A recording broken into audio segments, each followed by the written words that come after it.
give you a quick overview of all of the instrumentation that they've packed into the Rocket 3. So you can see from the screen there, and you'll be able to see as I walk through each of the different options what's available.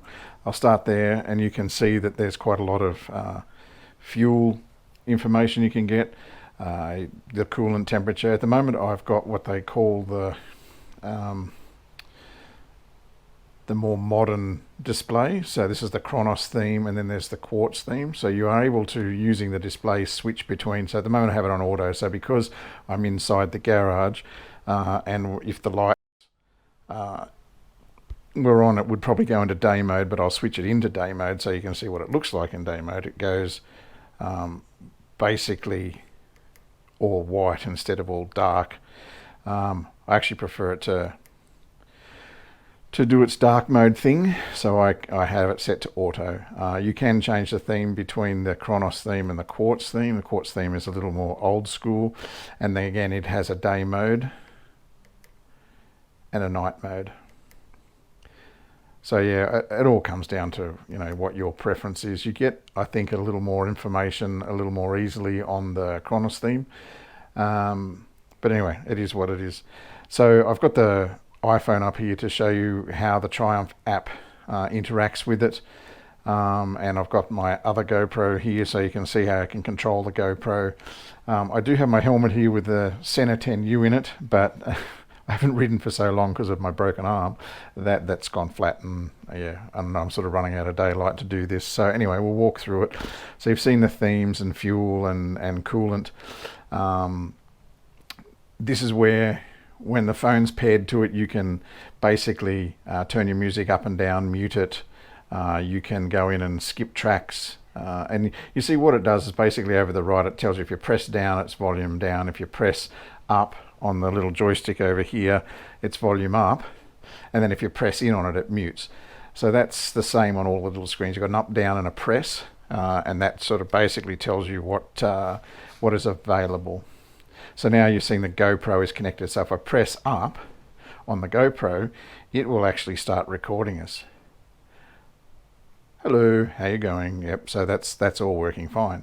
And then you can press again on up, and it'll stop, which is done. Now there is one thing that this does that's not quite right, in that if I go in and press the button, it'll change modes from video to images, but it doesn't switch back properly on the 8. It only works properly with all the functions with 7. So it is what it is. I can live without that. So all I really do is stop and start recording. I don't try and change modes, because normally it would just be mounted up here on the mount to show my face as I'm riding. So that's that. We'll leave that down here. The next one is navigation. So navigation on that Triumph app is a little kludgy. You can see it here on the app lets you get stats about the bike. It's telling me 7.4 litres per 100 kilometres average since, well, basically since I started riding it. You see it's got 1176 Ks on it. I haven't ridden it basically since it's been serviced. Maybe once or twice since then, but since the old arm's not quite as bendy as it should be, yeah, we've put this aside for the time being. Anyway, you can go into the app, go into navigation, pick where you want to go. So we're in Canberra, so we want to go to Crookwell. So it does its mapping with Google, but it's not using Google Maps. So it is designed to work with the bike, because the bike doesn't have quite a lot of screen real estate like you'd have with an Apple CarPlay or something equivalent, but it does let you say, okay, if we're going to go to Crookwell, it'll change to telling me I've now got navigation's in progress, follow to rejoin. It would do arrows in this little part of the screen, and if you were in the different style, the different theme, it would do it down the bottom. So we go back to, so follow to rejoin. A little harder to read in this form, I think, which is why one of the reasons I do prefer the other theme. like I said, you do get more information in a bigger window. Now, with the stick, you can over here, you can see you can push up and it mutes and unmutes, and it's done the same on the screen there. Unmute to mute. It lets me press down to pause the navigation, but because we're not moving, that won't do that. But anyway, that does work. It does let you go in and do waypoints, which is fairly handy, except when you do it, I try to do a Crookwell Goulburn Canberra loop, and every time I try to drop a pin on a street corner in Crookwell, it just kept snapping to the town centre, which means it wanted me to loop into town and back out again, which I didn't want to do. It wasn't quite as flexible as it could be. Now, I'm not holding that really against it. Most people don't even get all of this working together, but I found that if you pair the helmet first, so this first to the bike, then the phone, then the GoPro, in that order, after you've cleared all their pairings, it works well. I don't have a lot of reason to have pairing with my helmet with other riders, because most of the guys I ride with don't tend to have headsets. If I was doing a lot more distance riding, I would probably want to do that. And I know that when you've got your headset in here, you can set up connections between the passenger headset and the bike. But if you're talking about a mesh where you've got a bunch of Senna or cardio headsets working in a mesh, I'm not sure if that would work as optimally as you'd like. The headsets do mostly have voice control to let you set up and tear down calls and stuff, but yeah, I'm not sure how well that would work, and I have not yet got to that. Anyway, carrying on through the instruments, you can see you can review your SMSs on your phone, but that's only ones that are new since you fired it up, so it won't let you scroll through your SMSs and things like that, which is fair enough. It lets you see your call history. So I called a restaurant last night. It will also let you make a call. So if you want to, who did I call before that? I called a friend. I can go down and basically, I could make a call now by pressing the button. If I do, you can see it makes the call. I'll hang that up so she doesn't go, what is that? She probably got it anyway and will call me back, but it's fine.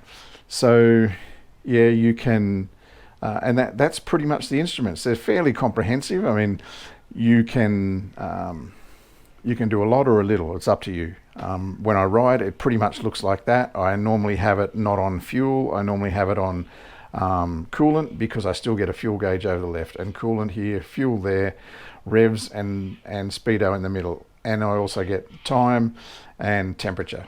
So look, that time has not switched from daylight savings. I'll have to go and fix that. But yeah, in terms of how much stuff is in just the basic operating menus, there's quite a lot there. You can, as I showed in the first video, you can switch ride modes basically on the fly. You can, when you've pulled over, you can go in and customize your riding modes. You can go into bike setup, trip setup, the setup for the display, Bluetooth pairing, and you can see all the devices that are in there already. You actually can't see the devices, you can only add new ones. But you can see you can add a rider device or a pillion device, or delete a device that's already in there. But yeah, all of the things around bike setup, so shift assist and hill hold, and whether the indicators use auto basic, auto advanced or manual. The difference between the two is auto advanced, as I mentioned in the first video, you can touch the indicator and get 3 flashes and then it lets go, or you can press and hold it, it stays on and goes auto off. Or you can switch it to complete manual, which acts like any old motorcycle where you turn them on, you've got to turn them off. So yeah, it's fairly advanced in terms of all the things you can do. You can turn traction control on and off. That resets after every start.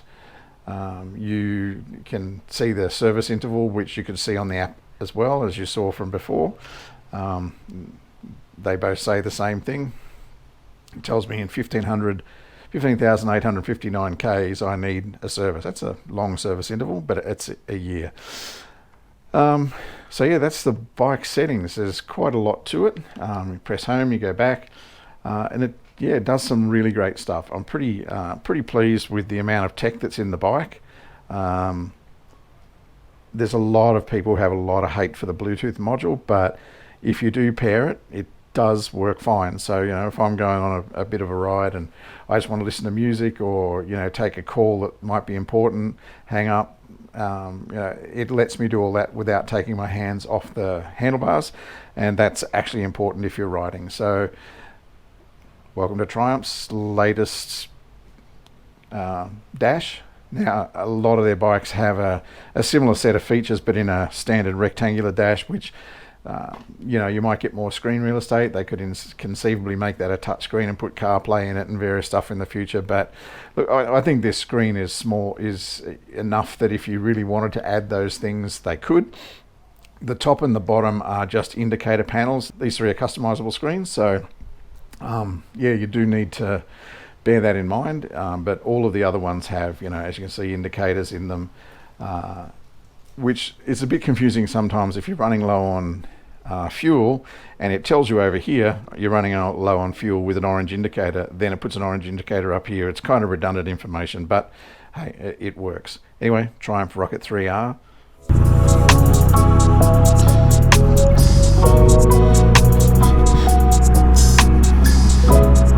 So while you can't hear it in my helmet, I can hear the Triumph app telling me the directions.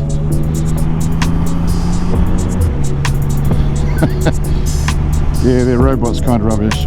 In 11 kilometers. So it's telling me that I've got to go straight and I'll be turning soon, but it's telling me to go straight on the Federal Highway, which is where I am. And as I get closer to the turn off, we'll see it tell me something else. So yeah, I just flick sideways and turn this GoPro on, this one here, hey. And then you just flick across and go back to the nav. And the fact that you can do all that on the bike without having to have something else up here with swipe controls, like a lot of guys put a nav man in that space in there, but you still have to control that with your hand. You can't just do it over here with your thumb. So as you've probably seen earlier in the video, as I've walked you through these things, you can control your music, you can answer and hang up calls and check all that kind of stuff. But I just thought I'd show you the nav actually in use.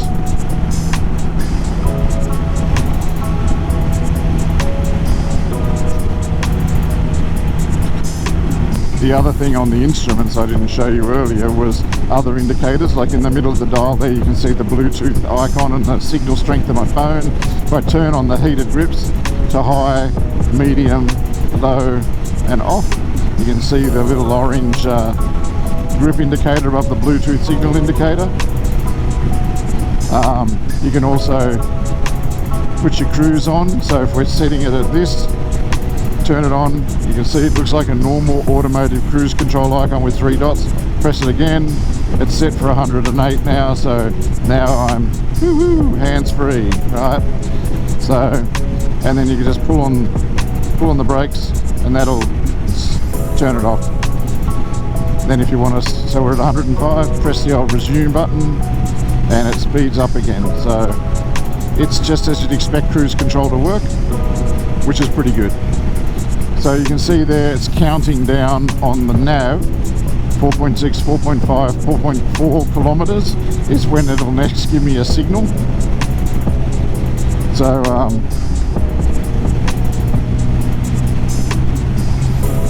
what'll happen is that arrow will change from going straight ahead to pointing to the right, and it'll tell me the street I'm supposed to turn on.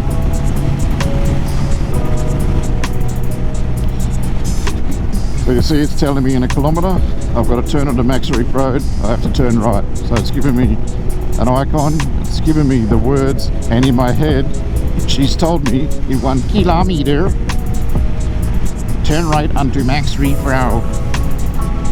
So I don't know, I imagine it's probably because the only mobile interface to Google Maps is like CarPlay or Android Auto.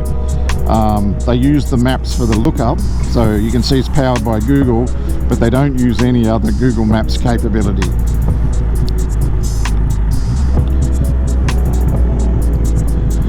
So that's probably one of the biggest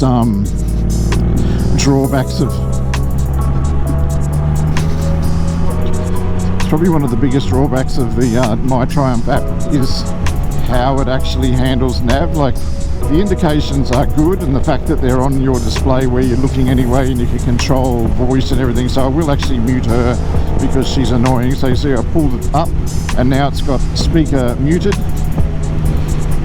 So it tells me now if I push up, it's got a tick there, it will turn the audio on. I turn the audio on, turn the audio off. So yeah, look, it's not perfect, but if you want to be able to control basic nav and have the instructions on your display like I have them, it is kind of the only option. And it's, look, for all the hate that the Bluetooth module gets, it does work, but it does take some finessing to set up.